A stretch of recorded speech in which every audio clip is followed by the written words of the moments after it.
కీర్తన లేఖన ప్రేష్ట ఉన్నారు. మరో పాటను పాడి ప్రభుని మహిమపరుస్తారు.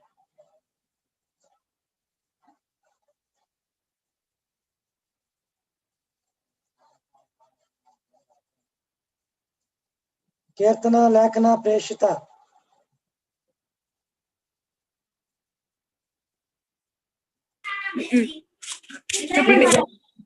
వీడియో పెట్టండి.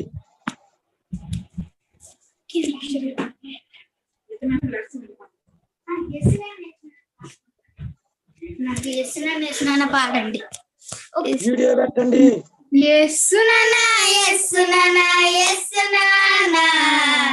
ఆరాధన నీకే, ఆరాధన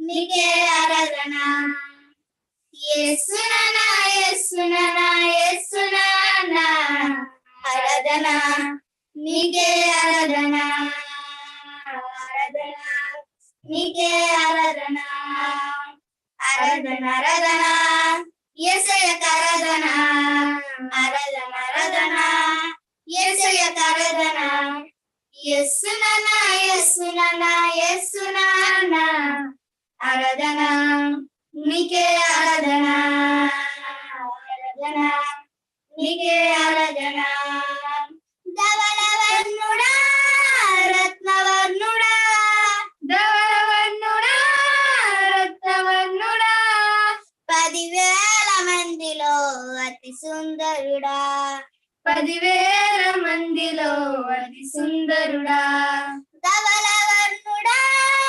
రత్నవర్ణుడా, ధవళవర్ణుడా, రత్నవర్ణుడా, 10,000 మందిలో అతి సుందరుడా, 10,000 మందిలో అతి సుందరుడా, ఆరాధన ఆరాధన యేసయ్యకు ఆరాధన ఆరాధన ఆరాధన యేసయ్యకు ఆరాధన యేసునానా, యేసునానా, యేసునానా, ఆరాధన నీకే, ఆరాధన ఆరాధన నీకే, ఆరాధన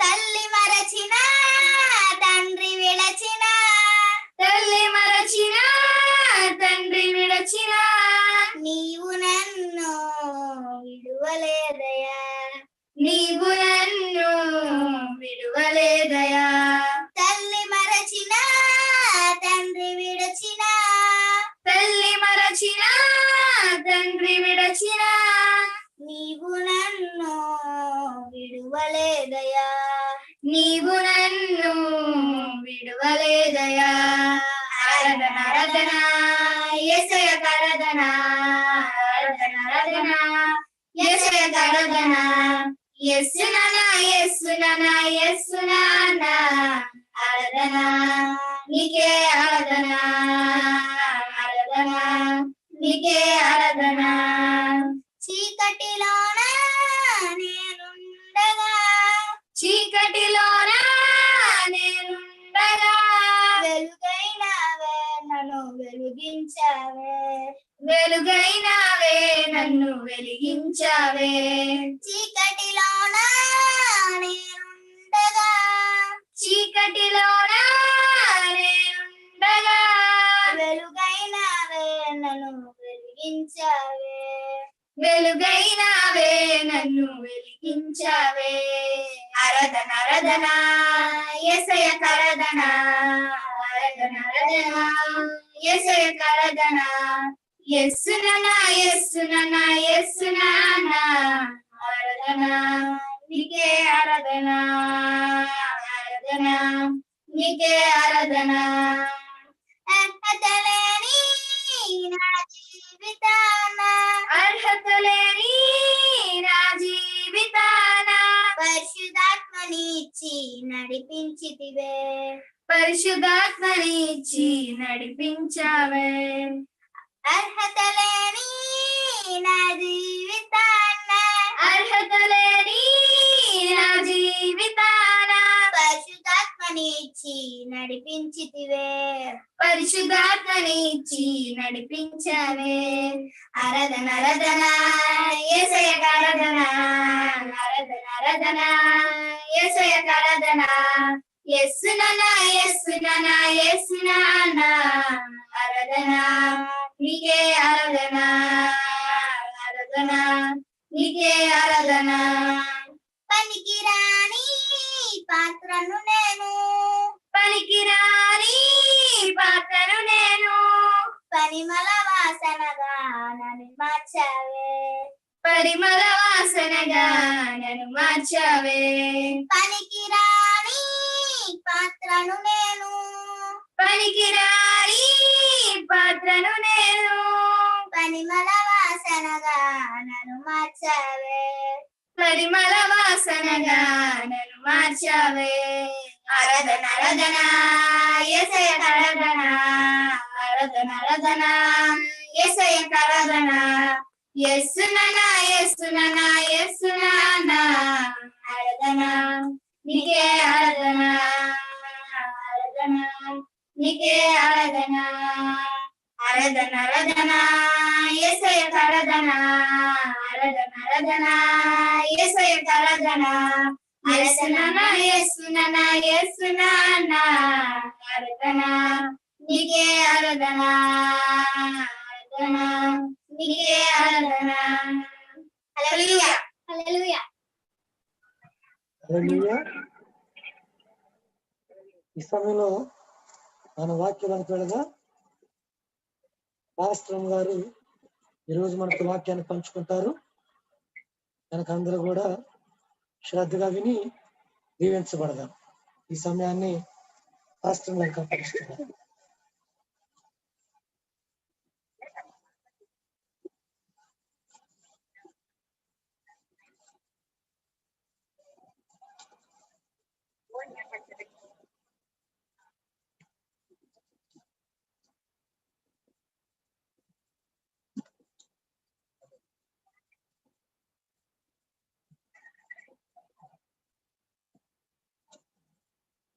హల్లెలూయా హల్లెలూయా. అమ్మ అందరికి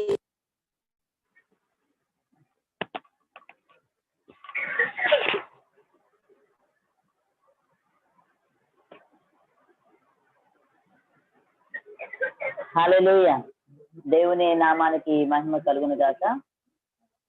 మరొకసారి సాయంకాలం మీ అందరికీ ప్రత్యేకమైన వందనాలు. మొబైల్లో అలాగే జూమ్ లో నాతో ఉన్నటువంటి మీ అందరికీ ప్రత్యేకమైన వందనాలు తెలుస్తున్నాను. ఈ రోజున హానోకు జీవితంలోంచి కొన్ని శ్రేష్టమైన విషయాలు మనం నేర్చుకుందాం. హానోకు జీవితంలోంచి మనందరికీ తెలిసినటువంటి చాలా ఒక ప్రత్యేకమైనటువంటి క్యారెక్టర్ హానోకుది చెప్పాలంటే. కనుక చాలా పరిచయమైనటువంటి వాక్య భాగమే ఆదికాండము 5వ అధ్యాయము. ఆదికాండము అందరూ కూడా మీ బైబిల్స్ తెరచి చూడండి. ఆదికాండం 5వ అధ్యాయము 21 నుంచి 24 వచనాలు.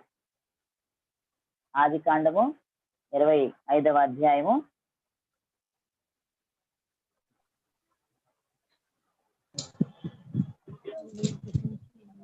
ఆదికాండము 5వ అధ్యాయము 21 నుంచి 24 వచనాలు నేను చదువుతాను. హనోకు 65 ఏండ్లు బ్రతికి మెతూషెలను కనెను. హనోకు మెతూషెలను కనిన తర్వాత 300 ఏండ్లు దేవునితో నడుచుచు కుమారులను కుమార్తెలను కనెను. హనోకు దినములన్నీయు 365 ఏండ్లు. హనోకు దేవునితో నడిచిన తర్వాత దేవుడు అతనిని తీసుకొని పోయెను గనుక అతడు లేకపోయెను. హల్లెలూయా. హానోకు గురించి పరిశుద్ధ గ్రంథం ఏమని సాక్ష్యం ఇస్తుంది? హానోకు అంట 300 ఏండ్లు దేవునితో నడుచుచు కుమారులను కుమార్తెలను కనెను. హనోకు దినములన్నీ 365 ఏండ్లు. అతను దేవునితో నడిచిన తర్వాత దేవుడు అతన్ని తీసుకొని పోయెను కనుక అతడు లేకపోయెను అని ఉంది. కనుక హానోకు జీవితం గురించి ఎంతమంది ఒకసారి ఇంగ్లీష్ మెసేజ్ కూడా నేను చెప్పినట్టు గుర్తు నాకు. ఒకవేళ మీరు వినుంటే పర్వాలేదు. అయితే ఇది మనం నేర్చుకునే కొన్ని శ్రేష్టమైన మాటలు ఏంటంటే 5వ అధ్యాయంలో, ఆదికాండం 5వ అధ్యాయంలో మనకు హానోకు కనిపిస్తాడు. అంతకు ముందు 4 అధ్యాయంలో కూడా మనం గమనిస్తే ఆదాము మొదలుకొని హానోకు వరకు వచ్చేసరికి 7వ తరం. అది 7వ తరం అంటే హానోకు ఆదాము తర్వాత 7వ వ్యక్తి ఇతను, 7వ వ్యక్తి అనమాట. కనుక ఆ ముందంతా కూడా మనం గమనిస్తే వారిలో ఎవరు కూడా దేవునితో నడిచిన వ్యక్తులు ఎవరు మనకు కనబడరు. వాస్తవంగా ప్రార్థన ఎప్పుడు ప్రారంభమైంది?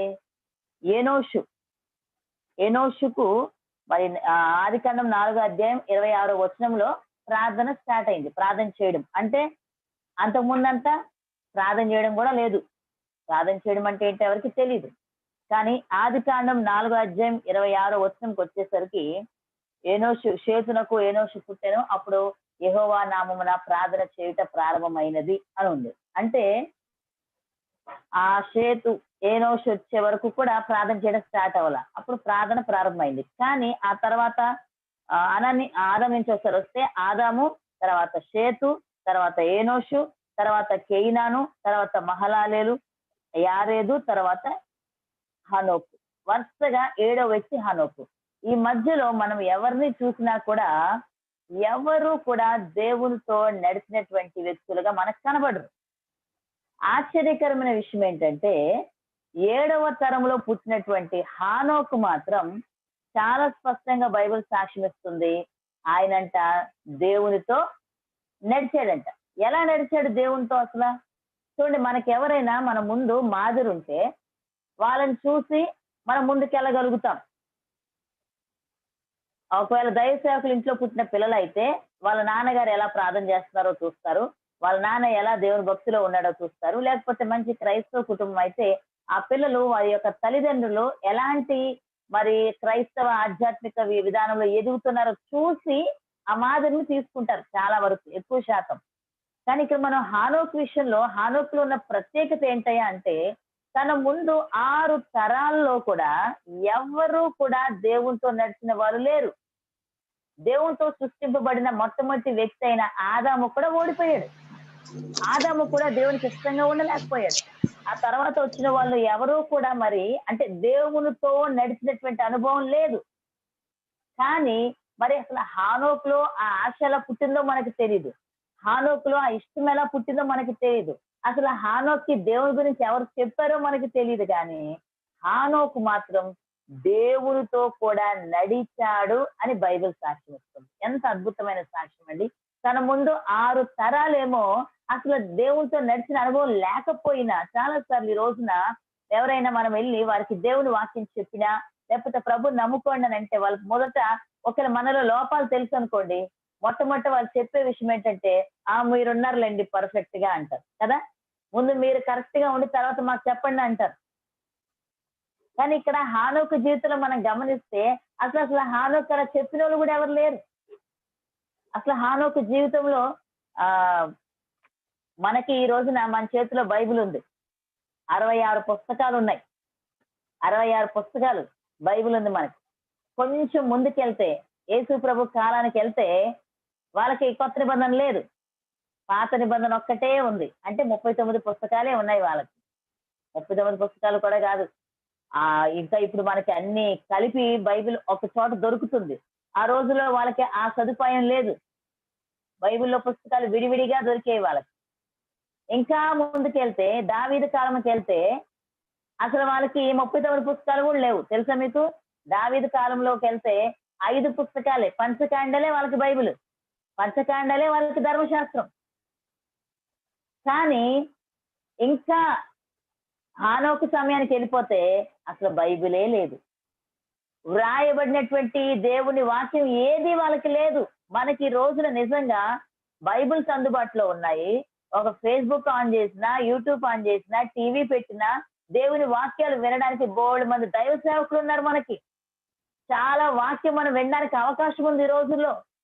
ఇంత వాక్యం వింటూ, ఎంతో మంది దైవ సేవకులు బోధిస్తున్న వాక్యం వింటూ, ఆదివారం మందిరానికి వెళ్తూ వాక్యం వింటూ, చేతిలో బైబిల్ పట్టుకుని దేవునితో నడవడానికి కష్టపడిపోతున్నాం మనం.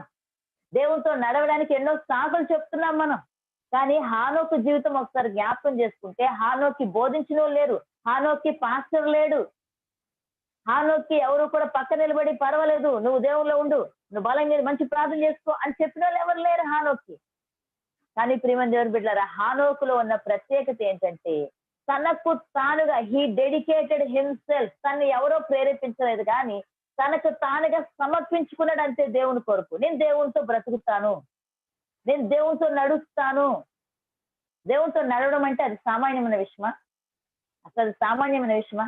ఆ అనుభవం దేవుడికి ఎవరికి ఇచ్చాడు? దేవుడు ఆదాముకి ఇచ్చాడు. మొట్టమొదట ఆ అనుభవం దేవుడు ఆదాముకి ఇచ్చాడు. కానీ ప్రతిరోజు చల్లపూట దేవుడు వచ్చి ఆదాముతో అవ్వతో ముచ్చటించి వెళ్ళేవాడు. కానీ ఎప్పుడైతే ఆదాము పొరపాటు చేసి ఆ ఏదోను తోట నుంచి బయటికి నెట్టివేయబడ్డాడో ఆ తర్వాత అటువంటి అనుభవం మరి ఇంకెవ్వరికి దక్కలేదు. కానీ మరి ఎలా హానోకు మరి నిజంగా ధన్యత పొందుకున్నాడు కానీ ప్రతిరోజు దేవుడు హానోకు దగ్గరకు వచ్చి హానోకుతో మాట్లాడి హానోకుతో ముచ్చటించి వెళ్ళేవాడు. అందుకే ఆయన రాయబడుతుంది దేవునితో కూడా నడిచాడంట. ఎవరితో నడుస్తాం మనం చెప్పండి? ఎవరితో నడుస్తాం? నాకు ఇష్టం లేని వ్యక్తి, సపోజ్ నేను రోడ్డు మీద వెళ్తుంటే నా పక్కన నా ఇష్టం లేని వ్యక్తి ఒకవేళ అక్కడ ఉన్నారు అనుకోండి, వాళ్ళకి నాకు వాళ్ళ ఆలోచన నాకు సరిపడవు, నేను వాళ్ళతో నడుస్తానా? ఏం చేస్తాను? ఆటోమేటిక్ గా నేనన్నా స్లో అయిపోతాను వాళ్ళ ముందు వెళ్ళిపోవాలని, లేదా వాళ్ళైనా దాటి స్పీడ్ గా ముందుకు వెళ్ళిపోతాను. ఎందుకు? వాళ్ళ పక్కన నడవాలంటే ఎవరి పక్కన నడవగలుగుతాము? వాళ్ళతో మన ఆలోచనలు కలిసినప్పుడే, వాళ్ళ మన మనసు కలిసినప్పుడే ఆ వ్యక్తితో మనము కలిసి ఉండగలుగుతాం, కలిసి సహవాసం చేస్తాం, కలిసి మాట్లాడతాం. అవన్నీ జరగాలంటే మనసులో ఒకటి అవ్వాలి. ఇక్కడ నిజంగా హానోకు దేవునితో నడిచాడనంటే చూడండి, దేవుని మనసు హానోకు యొక్క మనసు ఎలా ఏకమైపోయినాయో. అంటే అసలు ఎంతగా హానోకు దేవుణ్ణి ఆకర్షించుకున్నాడంటే, ఇక నేను అనేదాన్ని ఎప్పుడు అంటూ ఉంటాను, అసలు దేవుడే ఉండలేకపోయాడు హానోకు లేకుండా. హానేక్ కాదు, దేవుడు ఉండలేకపోయాడు హానోకు లేకుండా. అందుకే ఏం చేశాడంటే హానోకు రోజు ఎక్కడ రాని నీ కోసం పరలోకం నుంచి పద, నిన్నే తీసుకెళ్ళిపోతా పరలోకం అని హానోకునే తీసుకెళ్ళిపోయాడు దేవుడు. చూడండి ప్రియమైన దేవుని బిడ్డలారా, హానోకు నీలాగా నాలాగా ఒక సామాన్యమైన మనిషే. ఆయన ఏం దేవదూత కాదు, స్పెషల్ భక్తుడు కాదు, ఒక సామాన్యమైన మనిషి. ఇంకా నేను చెప్పాను కదా, ఆయనకి మనలాగా దైవ సేవకులు లేరు, ఆయనకి మనలాగా బైబిల్ లేదు, ఆయనకు మనకున్న ఫెసిలిటీస్ లేవు, మనకున్న ఆపర్చునిటీస్ ఏమి హానోక్కి లేవు ఆ రోజుల్లో. అటువంటి పరిస్థితిలోనే ఎంతో మంచి ఆధ్యాత్మిక స్థితిని హానోకు మెయింటైన్ చేయగలిగాడు.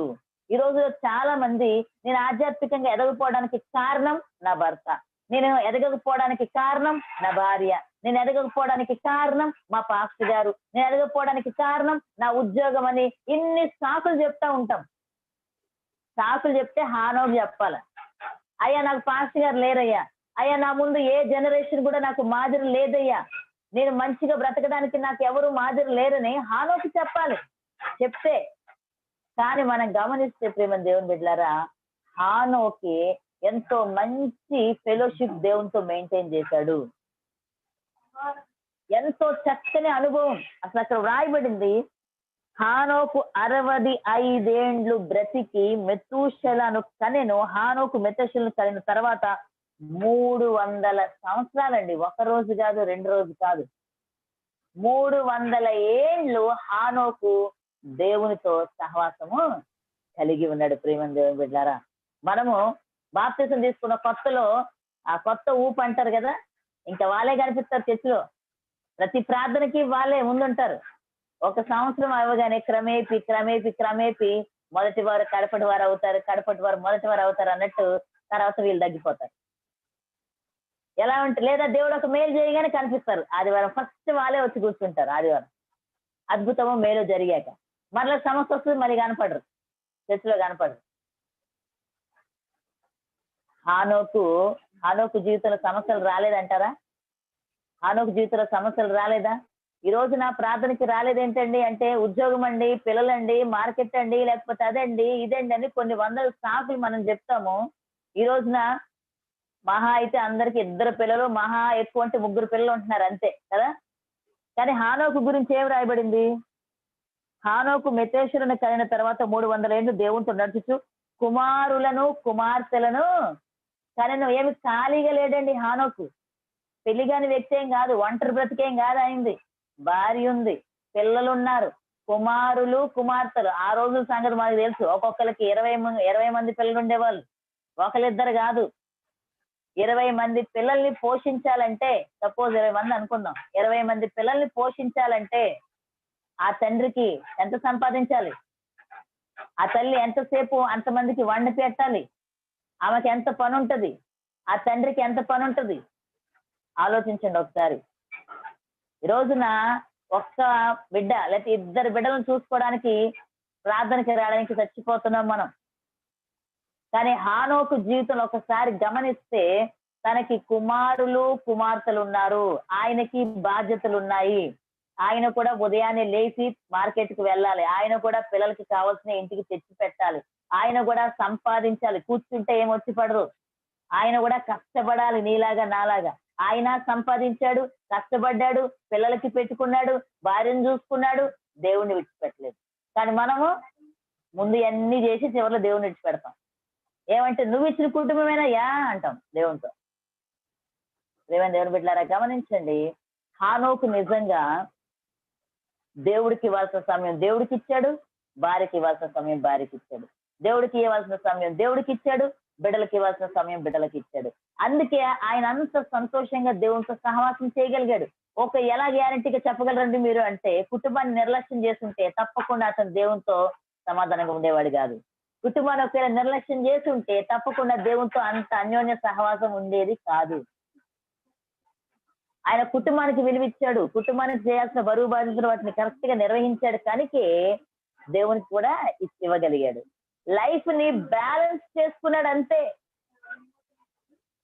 హానోకు ఒక సామాన్యమైన మనిషి, సామాన్యమైన మానవుడు. ఆయనేమి ఒక పాస్టర్ గారు కాదు, లేకపోతే ఇంకోటి కాదు. ఆయన ఒక ప్రవక్త కాదు. పాత నిబంధన గ్రంథంలో మనకి ప్రవక్తలు కనిపిస్తారు. హానోకు ప్రవచన పరిచర్య ఆయనకు అప్పగించబడలేదు. అయితే అఫ్ కోర్స్ యోధ ఆయన గురించి మాట్లాడుతూ ఆ హానోకు ప్రవచించాడు అంటాడు. అక్కడ ఉద్దేశం వేరు. కానీ ఒక ప్రవక్త పిలుపు మనం గమనించము హానోకు జీవితంలో. అయితే మనకు ఒక ప్రవక్త ఈ రోజున ఆయన నిలబడి కనిపిస్తున్నాడు. తన జీవితం ద్వారా మనం అనేక విషయాలు నేర్చుకోవచ్చు. అయితే ఇక్కడ మనం అర్థం చేసుకోవాల్సిన విషయం ఏంటంటే, ప్రియమైన దేవుని బిడ్డలారా, దేవునితో నువ్వు అన్యోన్య సహవాసం గడపడానికి ఏవి ఆటంకం కాదు, నువ్వే ఆటంకం. దేవునితో అన్యోన్య సహవాసం గడపడానికి ఏవి ఆటంకం కాదు, నేనే ఆటంకం అంతే.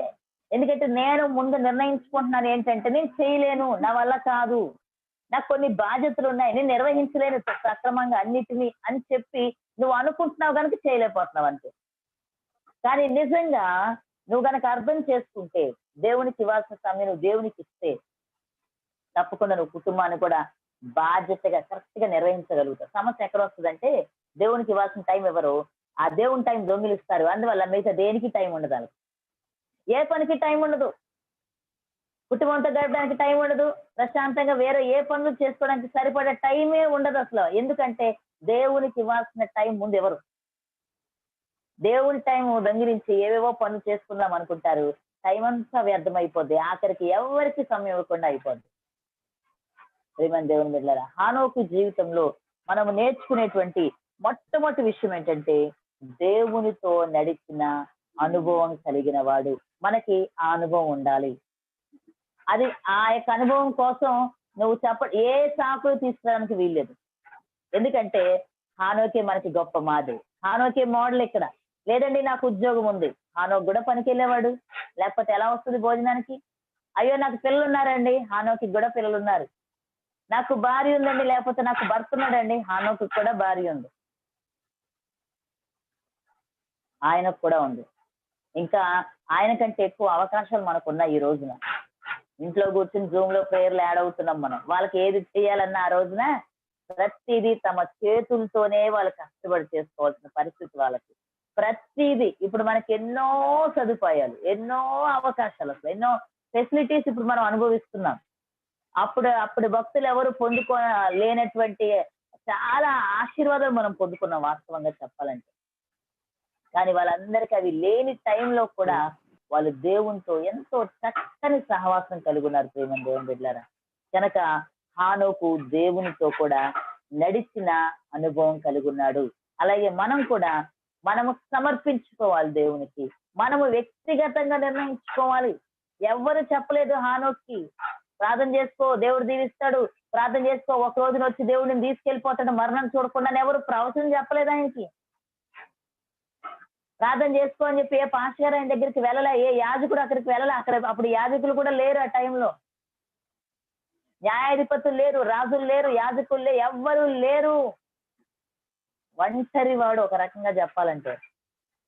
కానీ నిజంగా తను ఏమి నిర్ణయించుకున్నాడంటే నేను దేవునితో నడుస్తాను, దేవునితో సహవాసం చేయడం ప్రారంభించాడు. ఎందుకంటే అతనికంటే ముందే ప్రార్థన ప్రారంభమైంది కనుక ఒకవేళ ఆ తరతరాల్లో ప్రార్థన వచ్చి ఉంటది, వాళ్ళ తండ్రి ఆయనకి ప్రార్థన చేయడం నేర్పించుకుంటాడు. హానోకు ఎక్కువగా ప్రార్థన చేస్తుంటాడు, దేవునితో సహవాసం ఆయనకి ఏర్పడింది. ప్రియమైన దేవుని బిడ్డలారా, దేవునితో కలిసి నడిచే అనుభవం మనకు కావాలి. కలిసి నడవాలంటే నేను ఇందాక చెప్పినట్లుగా ఆలోచనలు కలవాలి.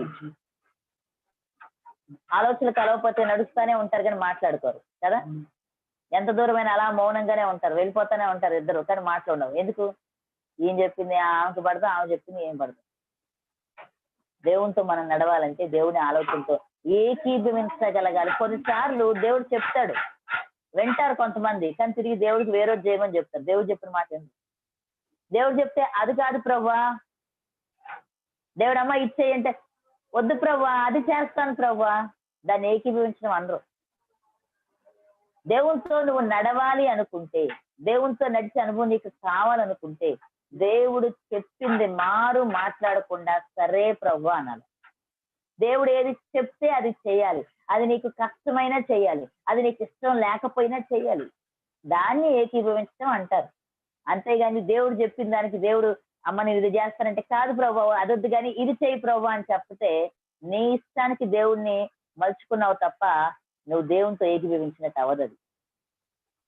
కనుక ప్రియమైన దేవుని బిడ్డలారా, నీతో దేవుడు నడవాలంటే దేవుడు ప్రతిరోజు హానోకు కోసం ఎలాగ పరలోకం నుంచి దిగి వచ్చాడో ఎంత అసలు అది ఎలా ఉండుంటుందో కదండి. అసలు ఆలోచించుకుంటుంటే కూడా నిజంగా చాలాసార్లు అర్థం కావట్లేదు.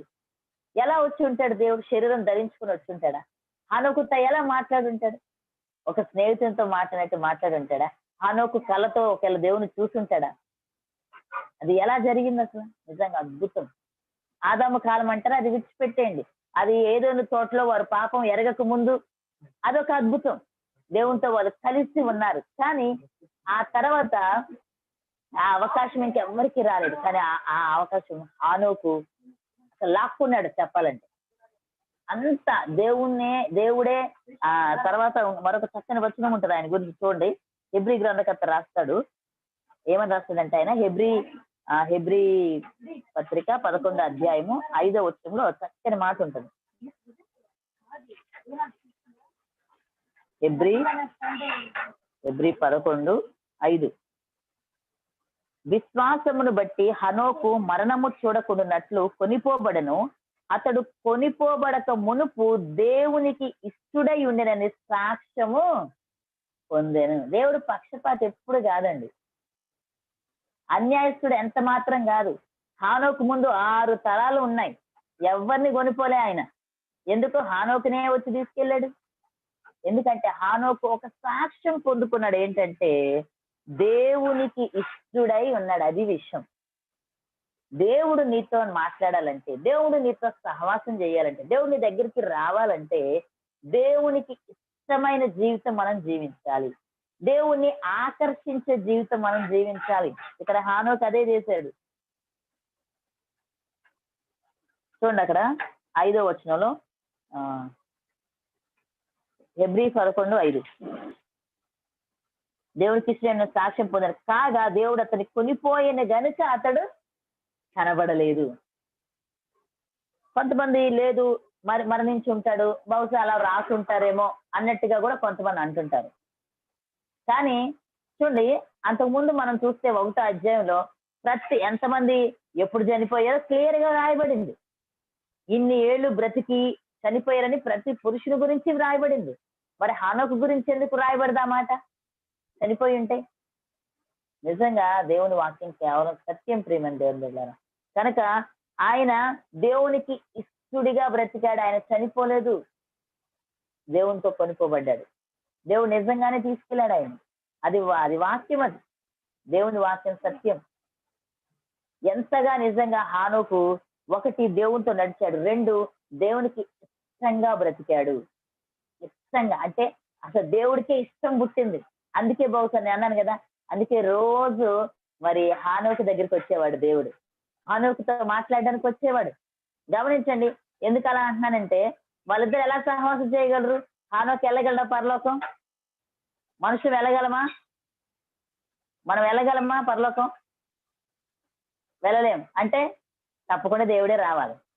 మరి ప్రతిరోజు సహవాసం చేశాడంటే, ప్రతిరోజు నడిచాడంటే, దేవునికి ఇష్టంగా ఉన్నాడంటే దాని అర్థం ఎవరు వచ్చారు హానోకు కోసం? దేవుడే వచ్చాడు, దేవుడే వచ్చాడు. చూడండి, గమనించిన ప్రేమ దేవుని బిడ్డలారా, ఒక మనిషి కోసం దేవుడు దిగి వచ్చాడు. హల్లెలూయా, హల్లెలూయా. ఎంత శ్రేష్టమైన అవకాశం మనకు ఉందంటే నిజంగా ఈ రోజున నేను దేవుని కృపను బట్టి దేవుడు మా కోసం కూడా దిగి వచ్చాడు. హల్లెలూయా. 2015లో నిజంగా మేము కూడా దేవుని సన్నిధిని చూడగలిగాం, ఆయన ముఖాన్ని చూడగలిగాం. చాలా తక్కువ సమయం అయినా అది నిజంగా ఒక్క నిమిషం కూడా కాదు, కానీ నిజంగా దేవునిని చూడగలిగాం. కారణం ఏంటంటే 100 రోజుల ఉపవాస ప్రార్థనలో మేము చేసింది ఏంటంటే దేవుడితో సహవాసం. ఎంత పిచ్చి అంటే అసలు వాక్యం వాక్యం వాక్యం చదువుతూనే ఉన్నాం. ఎలా ఉండేదంటే ఆ పిల్లలు ఎప్పుడు స్కూల్కి వెళ్ళిపోతారా, ఎప్పుడు ప్రార్థన చేసుకుందాం, వాళ్ళు ఎంత త్వరగా స్కూల్కి పంపించేసి చర్చికి వెళ్ళిపోయి రోజంతా ప్రార్థన వాక్యం, ప్రార్థన వాక్యం, ప్రార్థన వాక్యం. ఇంకా వేరే లోకం మాకు తెలియదు, వేరే ప్రపంచం మాకు తెలియదు, ఫోన్లు పక్కన పెట్టేసాం, ఎవరితోనూ కనెక్షన్ లేదు ఇంకా. అలాంటి సమయంలో దేవుడు దిగొచ్చాడు మా కోసం కూడా. నేను ధైర్యంగా చెప్పగలను, తప్పకుండా హానోకు కోసం వచ్చి ఉంటాడు. ఓన్లీ కేవలం ఒక 100 రోజులు ఆయన కోసం ఉపవాసం ఉంటేనే మా కోసం దిగొచ్చిన దేవుడు. హానోకు ఈ రకంగా ఇలాంటి పరిస్థితుల్లో దేవుని కోసం నిలబడితే దేవుడు రాడా? తప్పకుండా వచ్చుంటాడు. ప్రతిరోజు హానోకు కోసం దేవుడు వచ్చాడు. వాళ్ళు అన్యోన్య సహవాసం కలిగి ఉన్నారు ఇద్దరు కూడా. సాధ్యమా అది? భూమి మీద ఉన్న మనము దేవునితో సహవాసం చేయడం సాధ్యమా? నేను అడిగేది, నేను చెప్పే సహవాసం అంటే ఆత్మలో ప్రార్థనలో అది కాదు. లిటరల్ గా దేవుడు మన దగ్గరకు రావడం, దేవుని స్వరము స్పష్టంగా మనం వినగలగడం, ఆయన మనతో డైరెక్ట్ గా మాట్లాడడం. చాలా మంది నమ్మట్లేదు ఈ విషయాలు. సజీవుడైన దేవుడిని మాట్లాడతాడంటే కొంతమంది నమ్మట్లేదు. మరి మాట్లాడాడు దేవుడు మాతోటి, విన్నాం ఆయన స్వరం, చూసాం ఒకసారి కాదు, 2 సార్లు. ప్రియమైన దేవుని బిడ్డలారా, హానోకు సమర్పించుకున్నాడు. తన ముందు కొన్ని తరాల వాళ్ళు దేవునికి ఇష్టంగా బ్రతకకపోయినా ఈ రోజున చాలా మంది ఎక్కువగా చెప్పేది ఏంటంటే ప్రభు నమ్ముకోండి అంటే, మీ ప్రభు నమ్ముకున్న వాళ్ళు చాలా మంది సరిగా ఉండట్లేదండి, అందుకే వాళ్ళని బట్టే మేము ప్రభు నమ్ముకోవట్లేదు అంటారు. చాలా పెద్ద పొరపాటు అది. ఇతరులు మనం చూడకూడదు. ఈవెన్ కొంతమంది విశ్వాసులు కూడా సంఘంలో ఎవరినో చూసి వాళ్ళని బట్టి మేము చర్చికి రావండి, లేకపోతే వీళ్ళని బట్టి. నువ్వు దేవుణ్ణి చూడు. ఇక్కడ హానోకు ఎవరిని చూడలేదు. హానోకు పేరు చూసి కయ్యూని చూసాడు అనుకో, హానోకు కయ్యూనే సొంత తమ్ముడిని చంపేశాడు అనుకునేవాడు. హానోకు కయ్యూని వైపు చూడలే, ఆదాము అవ్వ వైపు చూడలేదు, ఎవరి వైపు చూడలేదు. తన పర్సనల్ ప్రేయర్ లైఫ్, తన వ్యక్తిగత స్పిరిచువల్ లైఫ్ తను మెయింటైన్ చేస్తున్నాడు తప్ప కొంతమంది దైవ సేవకం చూపిస్తుంటారు. పాస్టర్ గారే పర్ఫెక్ట్ గా లేరు, మాకేం చెప్తారు? పాస్టర్ గారు గొడవ ఎందుకు నీకు? ఆయన దేవుడు లెక్కప్పు చెప్పుకుంటాడు ఆయన. రేపటి దినాన యేసయ్య వచ్చినప్పుడు అందరం లైన్ గా నిలబడతాం. అప్పుడు నిలబడి యేసయ్య నేను ఆధ్యాత్మికంగా ఎదగపోవడానికి కారణం ఇదిగో ఈయనే, ఈ పాస్టరే అని అంటే దేవుడు ఒప్పుకోడు. అక్కడ ఆయన క్షణానికి నీ కోసం పెట్టాను లేరా, నీకు 66 పుస్తకాలు ఇచ్చాను, ఏం చేసావు నువ్వు? నా వాక్యం అయి లేనా? నేను వాక్యం ద్వారా నీతో మాట్లాడలేదని నువ్వెందుకు చదవలేదు? నీ వ్యక్తిగత స్పిరిచువల్ లైఫ్ నువ్వెందుకు మెయింటైన్ చేసుకోలేదని అడుగుతాడు దేవుడు. ఈయనకి దైవ సేవకునికి అడిగే లెక్క ఈయనకే ఉంటది. నీకు ఒక ఆత్మను అప్పగిచ్చాను, నువ్వెందుకు అతనికి ఆటంకంగా ఉన్నావని ఇతనికి దేవుడు లెక్క అడుగుతాడు. అది తర్వాత విషయం. కానీ ఈ వ్యక్తి తప్పించుకోలేడు. ఇక్కడ ఈ వ్యక్తి కూడా దేవునికి లెక్కప్పు చెప్పుకోవాల్సిందే. ప్రియమైన దేవుని బిడ్డలారా, గమనించవలసిన విషయం ఏంటంటే హానోకు నీలాగా నాలాగా ఒక సామాన్యమైన మనిషే, కానీ తను తన బాధ్యతలన్నీ నిర్వహించాడు. ఎక్కడ కూడా దేవునితో సహవాసం దగ్గరికి వచ్చేసరికి రాజీ పడలేదు. దేవునికి ఇవ్వాల్సిన టైం దేవుడికే ఇచ్చాడు. ఎంతో చక్కగా బ్యాలెన్స్ చేసుకున్నాడు. ప్రార్థనకి ప్రార్థన, ఉద్యోగానికి ఉద్యోగం, ప్రార్థనకి ప్రార్థన, కుటుంబానికి కుటుంబం. కొంతమంది అస్సలు పూర్తిగా దేవుని మర్చిపోయి ఉద్యోగము ఉద్యోగము ఉద్యోగము, భార్య, పిల్లలు, కుటుంబము, సంపాదన అంటా ఉంటారు. కొంతమంది కుటుంబాన్ని వదిలేస్తారు, భార్య పిల్లల్ని పట్టించుకోరు, లేకపోతే భర్తను పట్టించుకోరు, పిల్లలకి సమయానికి వండి పెట్టరు, సేవ సేవ, దేవుడు దేవుడు దేవుడు అంటారు. రెండు తప్పే. అలాగా ఉండకూడదు, ఇలాగ ఉండకూడదు. నువ్వు 24 గంటలు దేవుడు సేవ సేవ అంటున్నావు, నేను దేవుడు సంతోషపడ్డు. దేవుడు నీకు భూమి మీద ఒక కుటుంబం ఇచ్చాడు, ఆ కుటుంబాన్ని కూడా నువ్వు చూసుకోవాలి. ఆ కుటుంబాన్ని దేవుని భయభక్తిలో నువ్వు ఎదిగేలాగా నువ్వు చూసుకోవాలి. ఆ బాధ్యత నీ పైన పెట్టాడు దేవుడు. కనుక ప్రియమైన దేవుని బిడ్డలారా, బ్యాలెన్స్. హానోకు ఎంత బాగా బ్యాలెన్స్ చేసుకున్నాడంటే నిజంగా తన కుటుంబం తనకి నడిపించే, తనకి ప్రోత్సాహపరిచే వాళ్ళు లేరు, ఓ పాస్టర్ గారు లేరు వెనక నిలబడి హానోకు ప్రార్థన చేసుకో, ఏం కాదు, దేవుడు నీకు సహాయం చేస్తాడు, ముందుకెళ్ళి ఏం కాదు అని చెప్పినటువంటి వారు లేకపోయినా కూడా ఈ రోజున కొత్త నిబంధనలో ఆ సంఘము ఆ క్షేమాభివృద్ధి చెందడానికి దేవుడు ఎవరెవరిని ఇచ్చాడు? అపోస్తలుని ఇచ్చాడు, ప్రవక్తలను ఇచ్చాడు, సువార్థికులను ఇచ్చాడు, సంఘ కాపర్లను ఇచ్చాడు, బోధకులను ఇచ్చాడు. ఎంతమంది ఉన్నారు మనకి ఇప్పుడు ఆధ్యాత్మికంగా ఎదగడానికి. హానోకి వాళ్ళు ఎవ్వరు లేరు. హానోకి అపోస్తలుడు లేడు, హానోకు గారి దగ్గరికి వెళ్ళి ప్రవక్త చెప్పలేదు, హానోకు గారి దగ్గరికి వెళ్ళి ఒక సువార్థికుడు చెప్పలేదు, హానోకు గారి దగ్గరికి ఆ టీచరు లేదు, పాస్టర్ లేరు, ఎవరు లేరు హానోకు చెప్పారా. నిజంగా అటువంటి పరిస్థితుల్లో అంత ఆధ్యాత్మికంగా ఎదిగితే మనం ఇంకెంత ఆధ్యాత్మికంగా ఎదగాలి చూడండి. ఇప్పుడు ఇన్ని అవకాశాలు ఉన్నాయి మనకి. వాక్యం ఉంది, వాక్యం చెప్పే వాళ్ళు ఉన్నారు. ఒకవేళ కృంగిపోతే మనల్ని బలపరిచేటువంటి తోటి సహోదరులు ఉంటున్నారు, తోటి క్రైస్తవులు ఉంటారు, మన కోసం ప్రార్థన సపోర్ట్ ఇచ్చే ప్రార్థన గుంపులు ఉంటున్నాయి. ఇంకా మన హానోకి డబల్ పెరగాలి వాస్తవంగా, కానీ ఇక్కడ ఉల్టా జరుగుతుంది. ఎక్కువ సదుపాయాలు ఉంటే మనము హానోక్ కంటే ఇంకెక్కువగా దేవునితో నడవలసినటువంటి అవకాశాలు మనకుంటే మనం ఏం చేస్తున్నామంటే అది ఇది అని చెప్పి దేవునికి ఇవ్వాల్సిన సమయం దేవునికి ఇవ్వకుండా మనం దేవుని సమయాన్ని కోల్పోతున్నాం. బ్యాలెన్స్ చేసుకోవడం రాట్లే. అందుకే మనకి సమస్యలు. ఏదైనా బ్యాలెన్స్ కాకపోతే ఏమైద్ది? ఇటన్నా అయిపోద్ది, ఇటన్నా అయిపోద్ది. బ్యాలెన్స్డ్ గా ఉంటే అది సరి సమానంగా ఉంటది, చక్కగా వెళ్తుంది. ఒకవైపు నీ ఆధ్యాత్మిక జీవితం, ఒకవైపు నీ కుటుంబ జీవితం, రెండింటిని సరి సమానంగా నడిపించినప్పుడే నువ్వు నిజంగా దేవుని మెప్పించగలుగుతావు, దేవునికి ఇష్టంగా జీవించగలుగుతావు. కొంతమంది పర్సంటేజ్ ఉంటది. ఎలా అంటే దేవునికి 20%, లోకానికి 80%. అది కష్టమే. బ్యాలెన్స్ అంటే ఏంటంటే 50-50, రెండు వైపులా సమానంగా ఉండాలి మనం. నువ్వు నీ కుటుంబానికి, కొంతమంది కుటుంబానికి ఎంత ప్రాధాన్యత ఇస్తారో, బంధువులకి ఎంత ప్రాధాన్యత ఇస్తారో, అసలు వాళ్ళే అన్నిటికీ సహాయం. బంధువులు ఎవరికైనా గుర్తొస్తే వీళ్ళే గుర్తొస్తారు, ఎందుకంటే అంత సహాయం. సంఘానికి ఏం చేయరు, అదేంటో అర్థం కాదు. ఎంతో సహాయం చేస్తారు బంధువులకి, కానీ మరి సంఘంలో కూడా ఉన్న వాళ్ళు కూడా నీ యొక్క తోటి, నీ ప్రభు రక్తంలో కడగబడిన నీ సహోదరులే వాళ్ళు కూడా. ఎవరికైనా ఏదైనా అవసరం వచ్చిందంటే వీళ్ళే ముందుండి ఎంతో సహాయం చేస్తారు. అక్కడ వాళ్ళ కొలీగ్స్ కి, వాళ్ళ ఆఫీస్ వాళ్ళకి ఎంత సహాయం చేస్తారో. అలాంటి అవసరం సంఘంలో వస్తే ఏం చేయరు సంఘానికి. బ్యాలెన్స్ లైఫ్ ఉండాలి మనకి. నువ్వు అందరికీ ఒకే విధంగా చేయగలగాలి.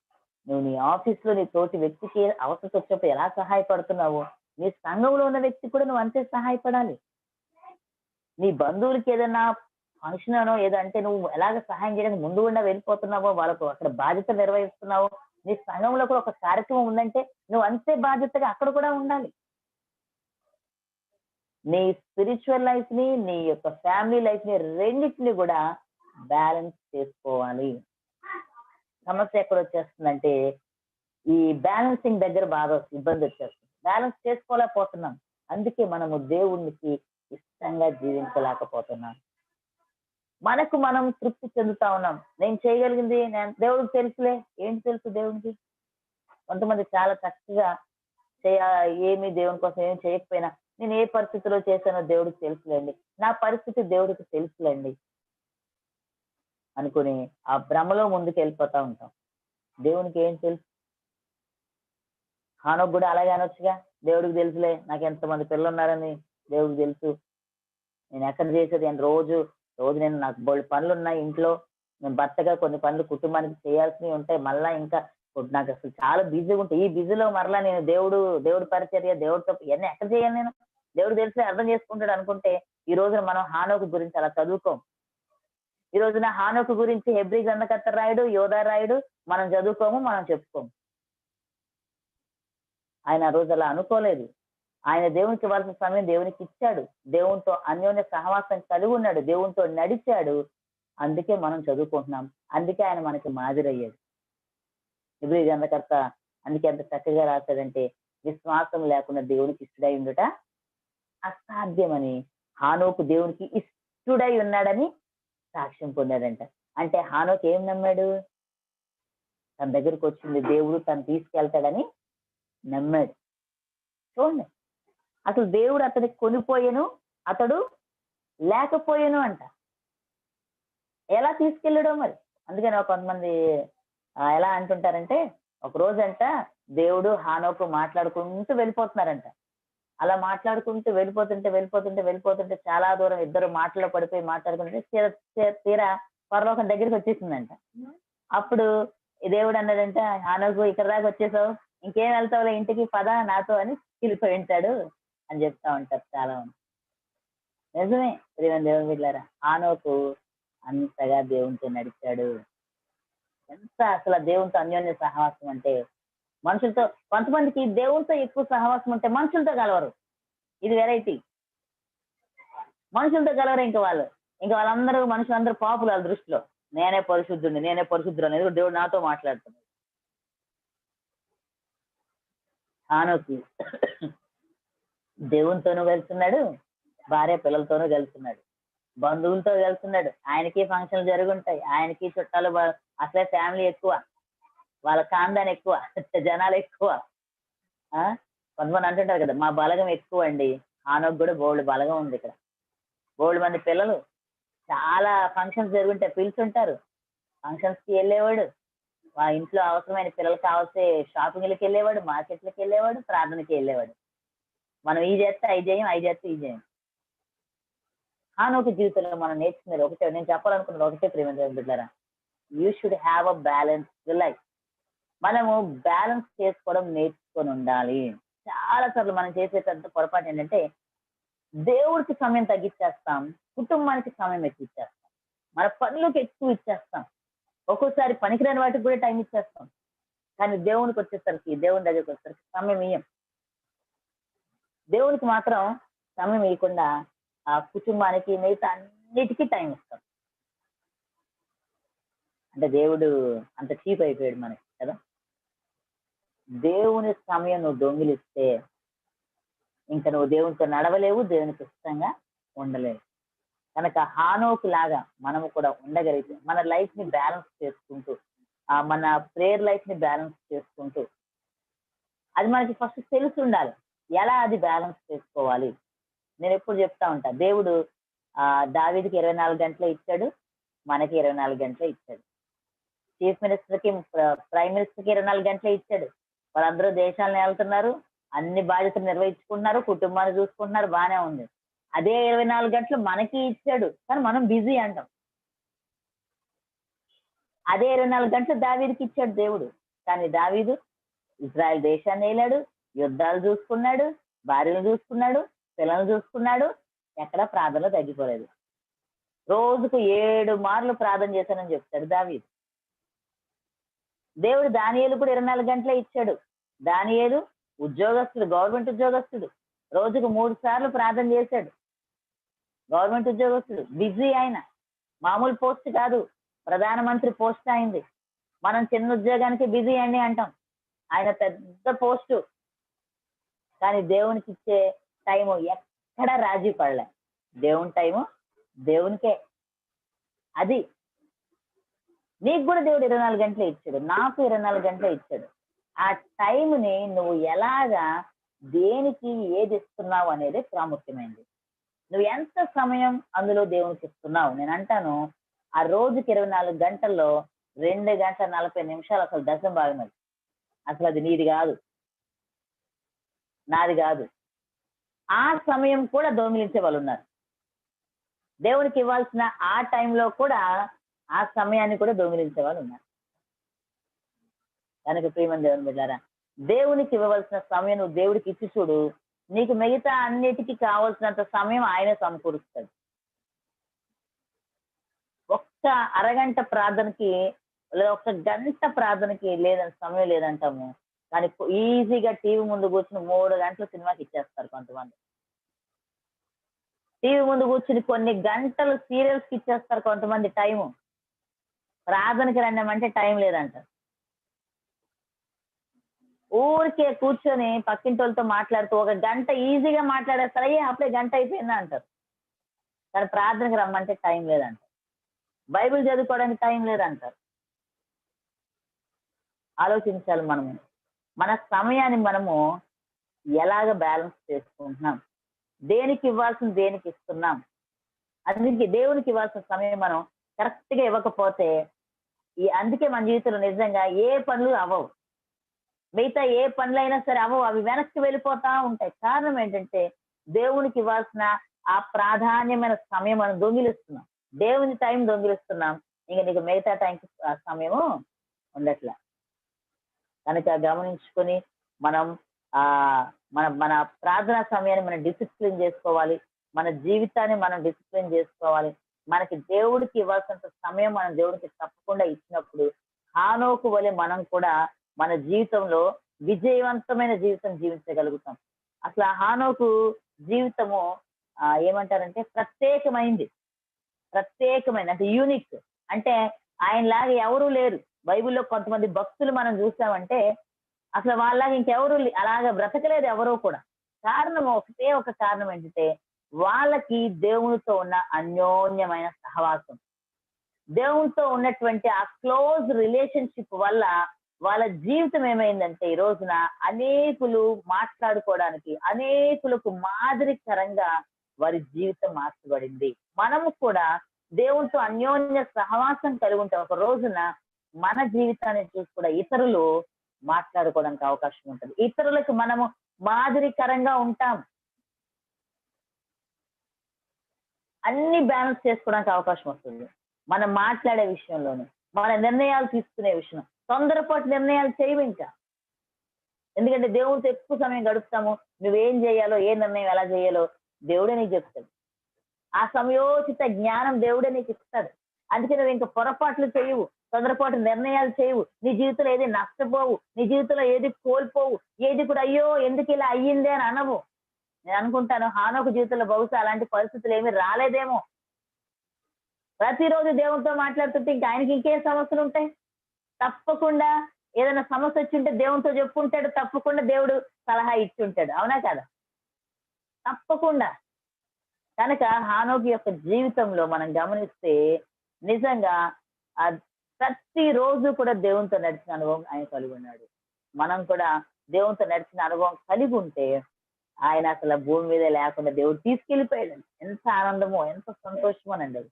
దాన్ని కొంతమంది వేదాంతవేత్తలు ఎలా చెప్తారంటే, రక్త మాంసాలు పరలోకం స్వతంత్రించుకోలేవు కదా, తప్పకుండా చనిపోవాలి మనుషులు. కనుక అలాగ మరణం చూడకుండా వెళ్ళింది హానోకు, తర్వాత ఏలియా, వీళ్ళిద్దరే. కనుక హానోకు ఏలియాని దేవుడు మరలా భూమి మీదకి పంపిస్తాడు. 2వ రాకల్లో వాళ్ళు నిజంగా చనిపోయి అప్పుడు వాళ్ళు పరలోక రాజ్యం చేర్చబడతారని మరి వాస్తవం అయి ఉండొచ్చు, అది కూడా చెప్పలేము. కానీ నిజంగా హానోకు మరణం అద్భుతం. అసలు మరణమే చూడలేదంటే దేవుడు ప్రతి మనిషికి మరణం నిర్ణయించాడు. హానోకు ముందు 6 తరాలు చనిపోయారు, కానీ 7వ వాడైన హానోకు మరణమే చూడకుండా దేవుని రాజ్యం స్వతంత్రించుకున్నాడు. హల్లెలూయా! నిత్య రాజ్యం స్వతంత్రించుకున్నాడు. ప్రేమ దేవుని బిడ్డలారా, మనం కూడా ఈ రోజున దేవునితో గడపడానికి చెప్పాలంటే గోళ్ళు సాగులు చెప్పుకోవచ్చు. కానీ దయచేసి అవి చెప్పడం మానేద్దాం. నువ్వు నేనే కారణం. మన నిర్ణయం మనం సమర్పించుకోవాలి. అలాగా హానోకులాగా సమర్పించుకోవాలి. ఎన్ని పనులున్నా, ఎన్నున్నా ముందు దేవుడు, తర్వాతే ఏదైనా. అప్పుడు నీ జీవితంలో విజయం ఎందుకు రాదో చూడండి మీరు.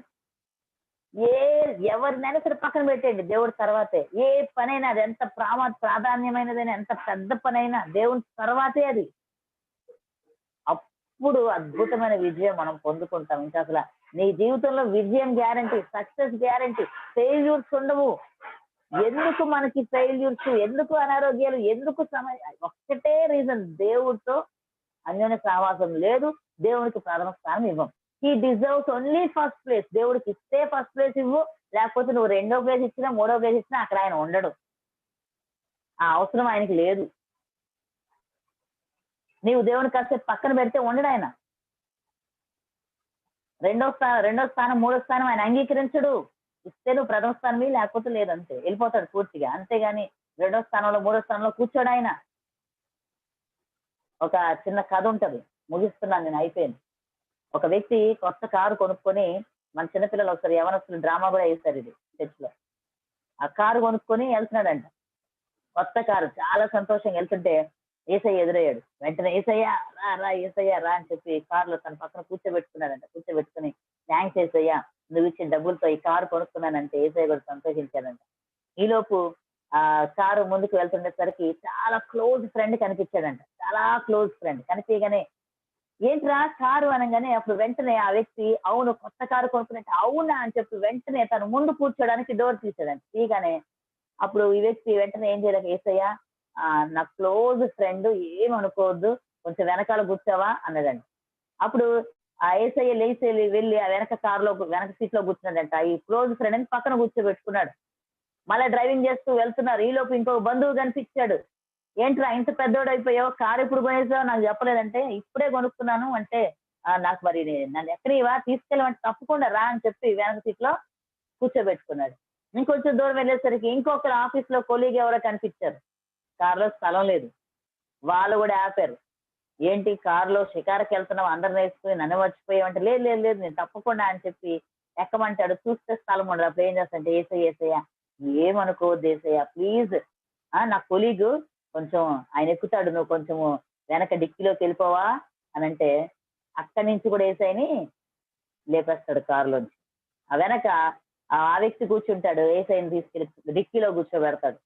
ఇంకొంచెం దూరం వెళ్ళిన తర్వాత మరొక వ్యక్తులు వస్తారు, మరొక స్నేహితులు కనిపిస్తారు. కనిపించి వాళ్ళు ఏదో చాలా ఆ సామాన్లు ఏవో తీసుకెళ్తున్నాం ఇంటికి, ఇవన్నీ కొంచెం, ఏంట్రా నువ్వు కనిపించావు, ఏంటి కారు ఎప్పుడు కొన్నావు, మందే అంటే, ఇది కొంచెం ఇంటి దగ్గర పెట్టే నేను తీసుకుంటానంటే, ఆ సరుకులు అవన్నీ ఎక్కడ పెట్టాలి ఇప్పుడు? డిక్కీలో ఎవరున్నారు? డిక్కీలో పెట్టాడు తీసుకెళ్ళి యేసు ప్రభు వారిని. ఇంకప్పుడు ఏం చేశాడంటే, సరే అని చెప్పి అక్కడికి కూడా వెళ్ళి, అయ్యా ప్లీజ్ కొంచెం ఏమనుకోవద్దు, నువ్వు ఇక్కడే ఉండు, ఎక్కడికి వెళ్ళొద్దు ఏసయ్య, ఇక్కడే ఉండు, నేను ఇగో వీళ్ళందరినీ వాళ్ళ ఇంటి దగ్గర డ్రాప్ చేసి వచ్చి నేను తీసుకెళ్తానని చెప్పి ఏసైని దింపేసి అవన్నీ వేసుకుని వాళ్ళందరిని తీసుకుని వెళ్ళాడంట. అలా ఉంటారండి చాలా సార్లు చాలా మంది చేసే పెద్ద పొరపాటు ఏంటంటే, వాళ్ళ బంధువుల కోసం, వాళ్ళ స్నేహితుల కోసం, వాళ్ళ ఇతర వ్యక్తుల కోసం యేసు ప్రభువుని పక్కన పెట్టేస్తారు. యేసు ప్రభు అర్థం చేసుకుంటాడండి. ఆయనకి తెలుసండి నేను ఏ పరిస్థితులు ఇలా చేస్తున్నానో ఆయనకి తెలుసండి. గుర్తుపెట్టుకో, నువ్వు ఇస్తే ఏసైకి ప్రథమ స్థానం ఇవ్వు, లేకపోతే మానేయి. అంతేగాని ఆయన 4వ స్థానంలో 5వ స్థానంలో నీ కుటుంబంలో అందరికీ నువ్వు విలువిచ్చి అందరికీ అన్ని పనులు చేసుకున్న తర్వాత ఎప్పుడు చివరిలో నువ్వు స్థానం ఇస్తానంటే ఒప్పుకోడు. ఆయన సృష్టికర్త, ఆయన నిన్ను నన్ను సృష్టించిన దేవుడు, ఆయన నీ యజమాని, నీ కొరకు నా కొరకు ప్రాణం పెట్టిన దేవుడు. ఇస్తావా ఈ ప్రథమ స్థానం, లేకపోతే మానేయి. దేవుని చివరిలో పెట్టి నీ జీవితం మంచిగా ఉండాలని కోరుకుంటే కుదరదు. ఆ తర్వాత ఆ కారు యాక్సిడెంట్ అయినట్లుగా, వాళ్ళందరూ చనిపోయినట్లుగా మేము డ్రామాలో చేసి చూపించాం. దేవుని బిడ్డలారా, యేసయ్యను వెనకకు పెట్టేస్తే నీ జీవితంలో ఏది సక్సెస్ అవ్వదు. కానీ హానోకు జీవితంలో మనం గమనించినట్లయితే అసలు ఎంత దేవునితో అసలు అది ఎలా మెయింటైన్ చేసినా అర్థం కాదు. అసలు చాలా బ్యాలెన్స్ చేస్తున్నారు తన కుటుంబాన్ని, దేవుణ్ణి. అందుకే తన జీవితంలో అద్భుతకరమైనటువంటి జీవితం తను జీవించగలిగాడు. మరి విక్టోరియస్ లైఫ్ అంటారు కదా, నిత్య జీవం పొందుకున్నాడు. అసలు మరణమే, అసలు మనుషుల జీవితంలో ఎవరి జీవితాల్లో జరిగినటువంటి ఆశ్చర్యమైన కార్యము, సహజాతీతమైన కార్యము తన జీవితంలో చూడగలిగాడు. దేవునితో కూడా కొనిపోబడ్డాడు. అసలు దేవుడు తీసుకెళ్ళిపోయాడంట. చూడండి ఎంత చక్కని మాట రాయబడింది ఆయన గురించి. కనుక ప్రియమైన దేవుని బిడ్డలారా, మనం కూడా అలాగే ఉండాలి. దేవుడి మాటలు దీవించిన గాక. అందరం కూడా కళ్ళు మూసుకున్నట్లయితే చిన్న ప్రార్థన చేసుకుందాం. కళ్ళు మూసుకున్నట్లయితే ఎవరు ఒక్కసారి ప్రియమైన దేవుని బిడ్డలారా మీరు ఆలోచన చేయండి. ఒక్కసారి ఎలా ఉంది మన జీవితం? మనం ఎలా దేవునికి ప్రథమ స్థానం ఇస్తున్నామా దేవునికి మన జీవితంలో? ప్రార్థనకి, వాక్యానికి, ఆయా దేవుని సలహాలు తీసుకుంటున్నామా? మనం చేసే నిర్ణయాలు ప్రార్థనాపూర్వకమైన నిర్ణయాలు చేస్తున్నామా? తొందరపాటు నిర్ణయాలు చేస్తున్నామా? లేకపోతే ఎలా ఉంటున్నా మనం ఒకసారి పరీక్షించుకుందాం. మన జీవితంలో నిజంగా దేవునికి ప్రథమ స్థానం ఇస్తే గనక నువ్వు ఇంకా ఆ హానోకు వలె జీవించగలుగుతాం. హానోకు వలె దేవునితో నడుస్తాం. హానోకు వలె దేవునికి ఇష్టంగా ఉంటాం. సంతోషకరమైన జీవితం, విజయవంతమైన జీవితం. ఇంకా మనకి ఎదురు ఉండదు, ఇక మనకి తిరుగు ఉండదు. హానోకు జీవితంలో ఎక్కడ కూడా సాతాను శోధనలు వచ్చినట్లుగా కనపడదు. ఎక్కడ కూడా మరి సాతాను ప్రవేశించినట్టు గాని మనకి కనిపించదు అసలు. ఎందుకంటే నిత్యము ప్రక్కనే దేవుడు ఉంటే ఇంకా సాతాను తెగించలేడు కూడా నీ దగ్గరికి రావడానికి. కనుక ప్రియమైన దేవుని బిడ్డలారా, అలాంటి జీవితం మనం కూడా కలిగి ఉండాలని రాత్రి కాలపు వేళ దేవుని సన్నిధిలో మనం విజ్ఞాపన చేద్దాం. హల్లెలూయా. అమ్మా, ఈ సమయంలో చెప్పబడిన వాక్యం కొరకు ప్రేరేపించబడిన వారు ఒకరు ప్రార్థన చేయండి. హల్లెలూయా. ఒకరు ప్రార్థన చేయండి. దేవుడు అటువంటి కృపను మనకు అనుగ్రహించాలని, మనం కూడా హానోకు వలె జీవించాలని ఒకరు ప్రార్థన చేయండి. స్తోత్రం మహాపరిశుద్ధుడైన మా తండ్రి, మీకే వందనాలు, స్తుతులు, స్తోత్రము నాయన ప్రభా. ఇదిగో తండ్రి సాయంత్రకాల సమయంలోనైనా ప్రభా, ఇదిగో చక్కనైన మాటలతో నాయన ప్రభా మాతో మాట్లాడినందుకు ప్రభా మీకే వందనాలు, స్తుతులు, స్తోత్రము నాయన ప్రభా. మీకే వందనాలు, స్తుతులు ప్రభా. ఇదిగో మా ఆత్మీయానుసారమైన ప్రభా, ఇదిగైనా హోనాకు జీవితం నుంచి నాయన ప్రభా మాతో మాట్లాడినైనా ప్రభా, మేము ఏ రీతిగా ప్రభావ మీ నామంలోనైనా ఎదగాలనైనా ప్రభా, ఏ రీతిగా ప్రభావ మీలో మేము నలగాలనైనా ప్రభా, మీరు నేర్పించిన విధానం బట్టి మీకు వందనాలైనా ప్రభా. ఇదిగైనా హోనాకు వల్లే ప్రభా, ఇదిగైనా ప్రభా మీ నామంలో నేను మేము బాధ్యత కలిగి నడుచుకుని భాగ్యము మాకు దయచేయండి నాయన ప్రభా. ఇదిగైనా కుటుంబాన్ని నైనా ప్రభా, ఇదిగోనైనా ప్రభా నైనా యేసునైనా ప్రభా, మీ వాక్యాన్ని ప్రభా, మిమ్మల్ని నైనా ప్రభా మేము సరైన రీతిలో బ్యాలెన్స్ చేసుకుని ప్రభా మా హృదయానుసారమైన జీవితము నాయన ప్రభా ఇవైనా గడపడానికి మీరు నేర్పిన తరుణం బట్టి మీకు వందనాలైనా ప్రభా.